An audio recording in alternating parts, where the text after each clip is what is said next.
耳其对维吾尔人的局势表示关注。土耳其外交部对东突厥斯坦的局势表示关注。据土耳其媒体报道，土耳其外交部长恰武什奥路在土耳其大国民议会的讲话中，怀疑中国政府反恐法实施办法，承认非法拘留和同化政策的存在。他说：“我们向中国当局表达了我们对东突厥斯坦的关注和对维吾尔人局势的担忧。”这被认为是土耳其政府最高级别的提出对东突厥斯坦的担忧和维吾尔问题的敏感性。与此同时，哈萨克斯坦外交部发言人对哈萨克人在中国受到软禁的报道作出回应说：“我们总是呼吁中方依法行事，客观公正。”大团结党向中国使节表达了立场。中国驻安卡拉大使馆副参赞陈伟华和政治事务大第一书记王飞访问了在东突厥斯坦问题中公开表达支持态度的大团结党。他们在谈话中提出自己对该党公开使用东突厥斯坦一词的关注后，大团结党总秘书长乌兹尔切顿回应说：“那里是东突厥斯坦，是突厥人的家园，拥有数千年的历史。作为土耳其民族主义者，我们继续使用东突厥斯坦，因为那里是土耳其人的土地。”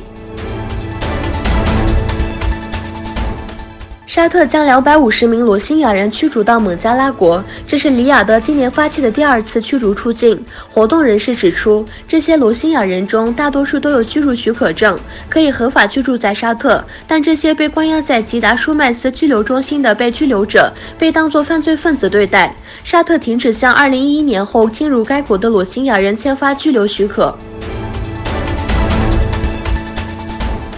塔利班袭击阿富汗警察训练中心，一名自杀式汽车炸弹袭击者向位于阿富汗东部瓦尔达克省的一警察训练中心发起袭击。阿富汗国防部官员1月21日表示，塔利班袭击了阿富汗中部一个军事训练基地，造成126名安全部人员死亡。